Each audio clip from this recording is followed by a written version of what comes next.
so we will discuss Reconstruction, the History of Earth, Module 4. Module 4, Reconstructing the History of Earth. At the end of this module, you will be able to describe how layers of rocks or stratified rocks are formed. Describe the beginnings of Earth's history.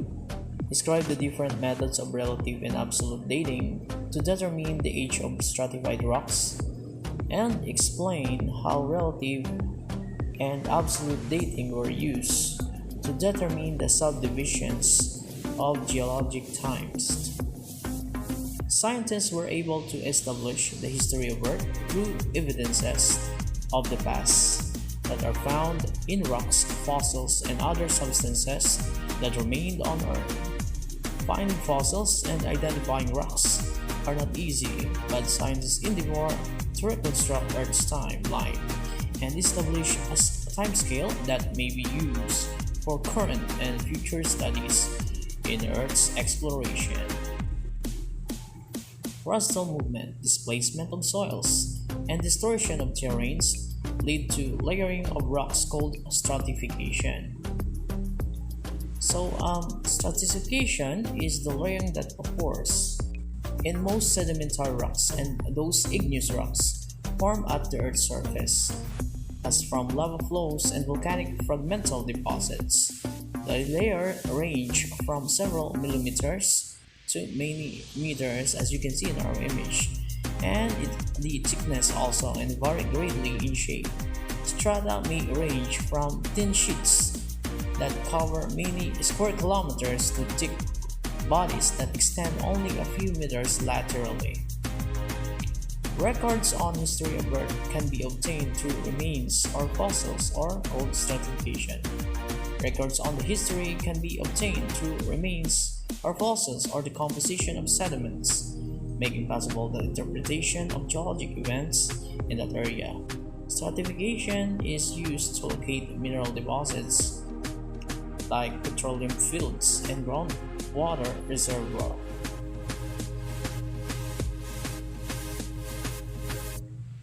In the late 18th century, geologists and paleontologists, those are experts or scientists studying life forms in the past, usually through fossils, started disentangling the nature of Earth's history.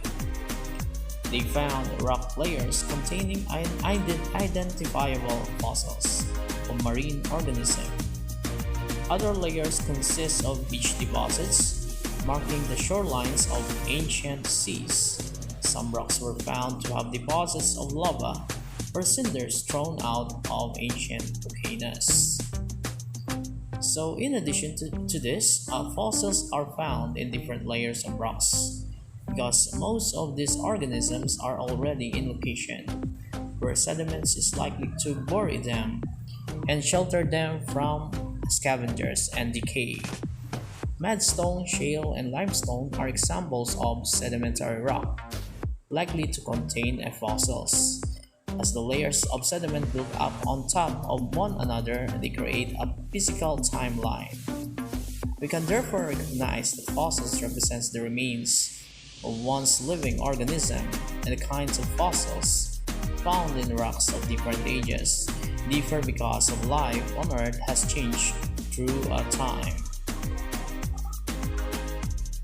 Earth is the third planet from the Sun in the solar system, and scientists estimated that the planet is about 4.5 billion years old. The theory of nebula hypothesis states that the Earth, just like the other planets that move out of the solar nebula, started out as an immensely hot gaseous mass. To further explain, let's recall the theory about the formation of the solar system. So in our first figure, back then, the formation of solar system, or the stellar system, arose from a progressive condensation of a gaseous nebula encircling the Sun. As the nebula spun rapidly, it cast off rings of gas that formed the planets later on, as well as our planet Earth. The nebular hypothesis seems to be the most accepted theory based on the consistency of its premises. Current observation.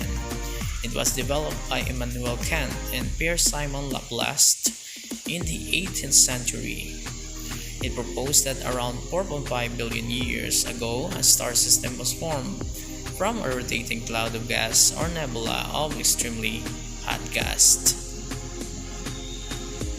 So in our figure, when the gas cooled, the nebula began to shrink, and as it became smaller, it rotated faster, casting off rings of gas and forming a disc-like shape.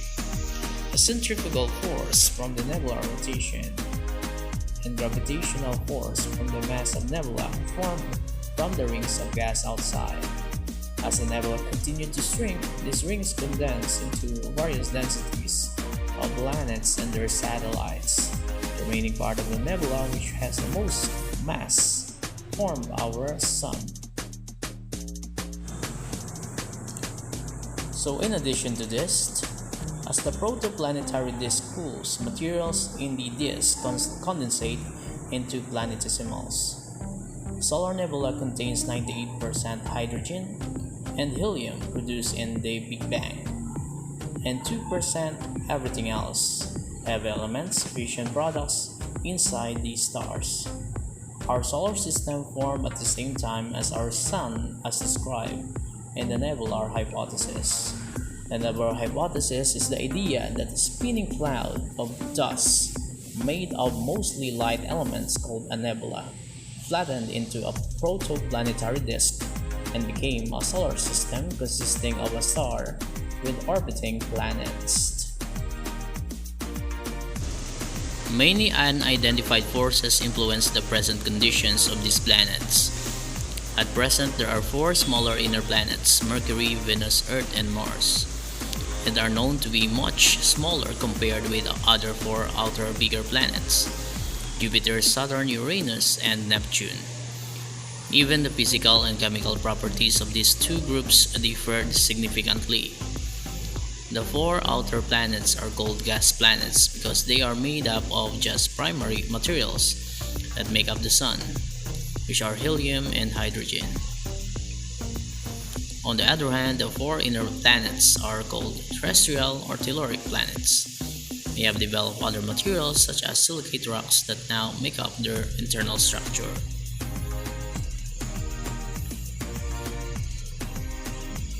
Earth during its formative period or early development was said to be a long path of meteorites, comets, and other planetary bodies. Some scientists even speculated that a large collision caused its present health. The primitive volcanoes would continuously and randomly erupt. At the same time, flying planetary debris and other masses passed into the Earth's orbit and crushed on its surface. These events continued while Earth was spinning, and they contribute to the present shape of the planet, which is an oblate spheroid. Over time, the planet cooled and formed a solid gas. The denser material later on sunk to the core. Volcanic outgassing continued to form stream and eventually rain. The lower the elevation or low-lying surface of the Earth collected water and eventually formed ocean basins. On the other hand, continuous outgassing of volcanoes gradually formed the primordial atmosphere. However, it was presumed that the early atmosphere did not have any oxygen and mostly gases that would be toxic to most organisms today, including humans. It took another significant period of time for the Earth to evolve further to contain materials that would be vital to the formation of life. Dating methods. Geologic time covers the whole sweep of Earth's history, from how and when the Earth first formed to everything that has happened on in and to the planet since then, right up to now. Geologists analyze geologic time in two different ways, in terms of relative geologic age and in terms of absolute or numeric geologic age. The combination of these two types of geologic ages makes a complete record of Earth's geologic history in terms of order of events and in terms of how many years ago each event occurred. So in our image shows the image of faunal succession. It is also known as the law of faunal succession. It is based on the observation that sedimentary rock strata contains fossilized plants and animals, as you can see in our image, and that their fossils succeed each other vertically in a specific reliable order that can be identified over wide horizontal distances. So in addition to this, geologic time is the extensive interval of time occupied by the geologic history of Earth. Geologic time is in effect that segment of Earth's history that is represented by and recorded in the planet's rock strata or layers of rock. Relative geologic age. It refers to the order in which geologic events occurred.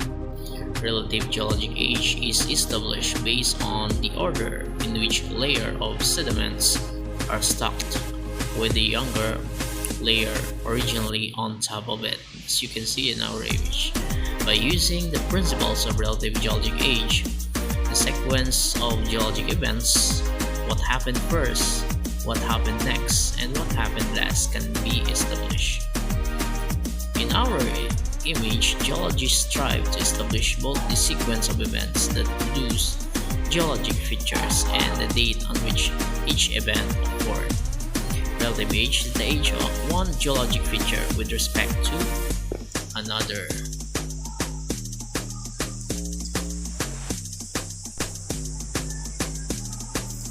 Absolute geologic age. It refers to how long ago a geologic event occurred on a rock form, in numeric terms such as 65.5 million years ago, for example. Rocks and minerals can have their absolute age directly measured by analyzing the ratios of certain isotopes they contain. The method is based on simple counting of the amount of isotopes in the rock because of advances in geochemical methods. We need now a very small amount of rock sample comparing to what was required 80 years ago. So in addition to this, relative age means age in comparison with other rocks, either younger or older. The relative age of rocks are important for understanding Earth's history. New rock layers are always deposited on top of existing rock layers. Therefore, deeper layers must be older than the layers closer to the surface, as you can see in our picture. Can be determined by looking at the position of rock layers. On the other hand, absolute age is the numeric age of rock layers of rocks or fossils. Absolute age can be determined by using radiometric dating or geochemical methods.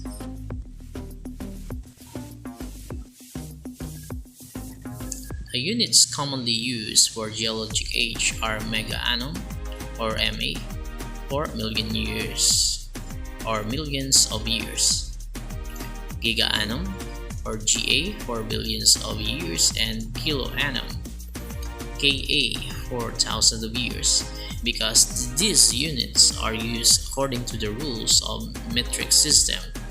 The M in MA and the G in GA must be capitalized, and the K in KA must not be capitalized.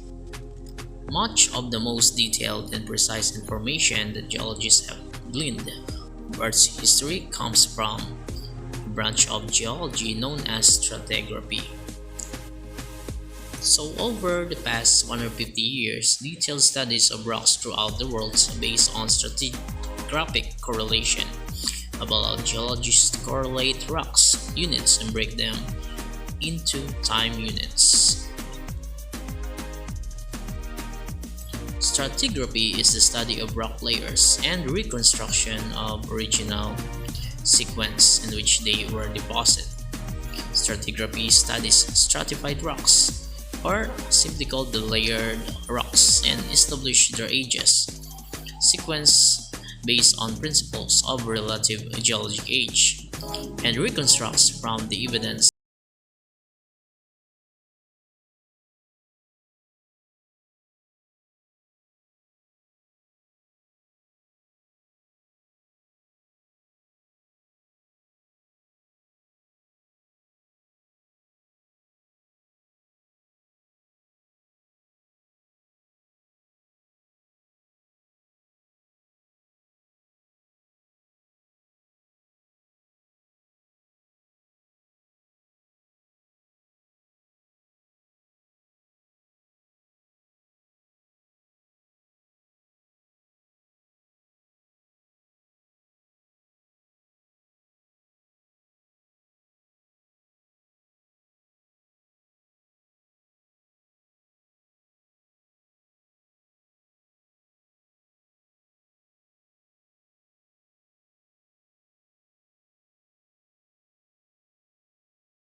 Called a magma that is, therefore, it is obviously new, and A and B are older. For number 4, image, it shows the law of lateral continuity. Layers of rock are continuous until they encounter other solid bodies that block their deposit, or until they are acted upon by agents that appeared after deposition took place.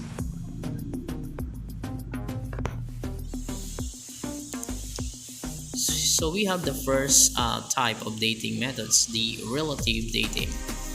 Relative dating is a method used to determine the relative order of geologic events. Stratigraphy is important because the order of events is recorded and can be found in the order of rock formation.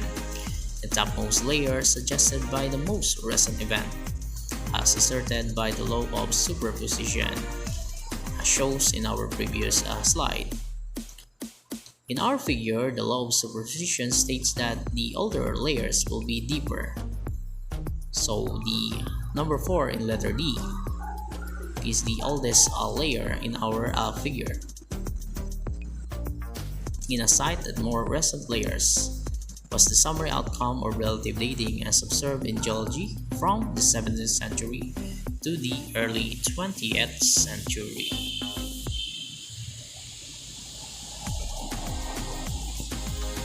In this manner, the oldest rocks are understood to be at the bottom. This method does not provide actually numerical dates for the rocks, but all are just estimated or estimates based on the profile of the strata or the rock layers. The profile of the strata includes chemical composition, rock type, and presence of organism among others. The presence of fossils in geological finds is also important to approximating age. Fossils are usually found in sedimentary rocks. Throughout the history of Earth, many organisms have flourished and disappeared. So scientists read the rock layers knowing that each layer is deposited on top of the other layers. So the law of superposition therefore states that each rock layer is older than one above it. So the relative age of rock or fossils in the rock is older if it is farther down in the rock layers. So based on our image, relative dating can be used only when the rock layers have been preserved in their original sequence. However, the remains as fossils were preserved in sedimentary rocks. The presence of fossils helped geologists figure out the approximate age of rock by means of correlation. They use index fossils to establish geologic timescales of rock by matching the fossils with established period of existence. Okay, so a certain fossils, for example, fossils of ammonite, as you can see in our figure in the above figure at the right side.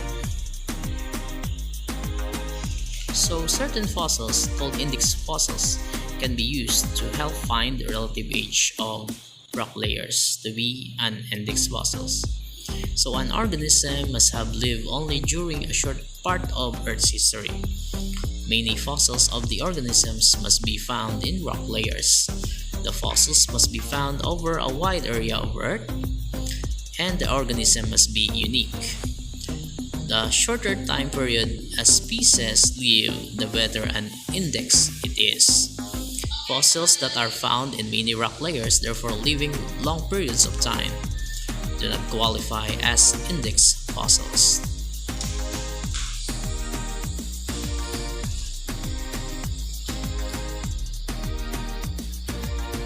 Relative dating indeed is the science of determining the relative order of past events, the age of an object in comparison to another, without necessarily determining the absolute age or estimated age. Relative dating provides the correct sequence of events and not the actual numerical dates of the rocks. Absolute dating, on the other hand, provides the approximate age of the rock through radiometric dating or geochemical methods. So the next time you find a cliff or road cutting exposing rock strata, you may be able to work out the age of or the age order of the rocks. Look closely one layer and you might find some interesting story in it. So in addition to this, relative dating tells scientists if a rock layer is older or younger than another.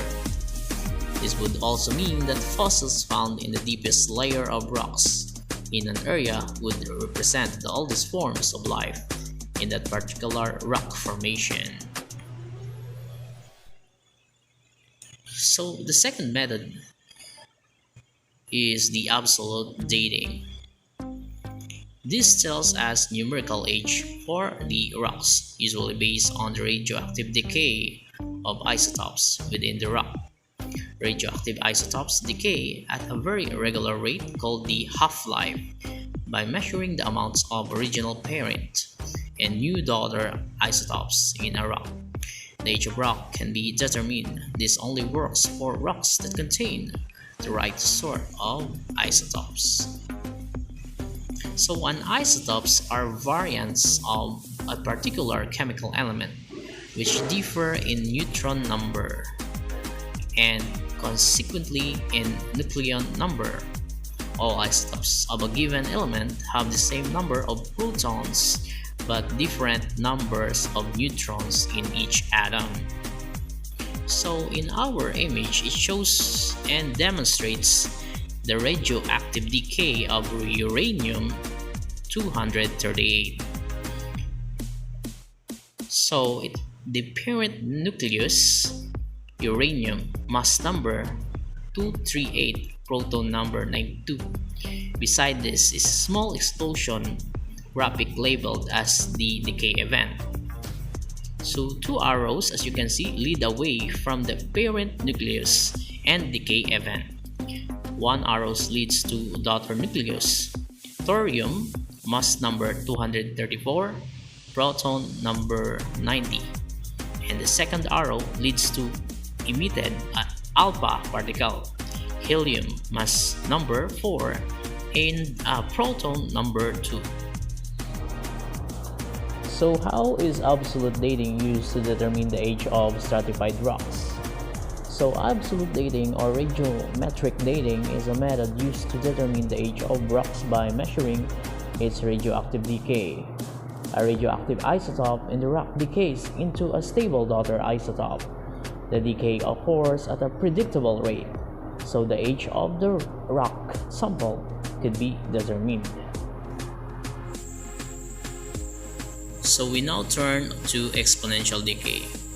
One of the common terms associated with exponential decay, as stated, is half-life, the length of time it takes an exponentially decaying quantity to decrease to half its original amount.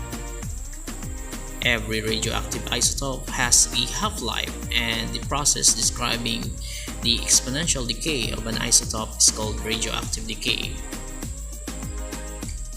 So a useful application of half-life in radioactive dating, so it takes a certain amount of time for half the atoms in a sample to decay.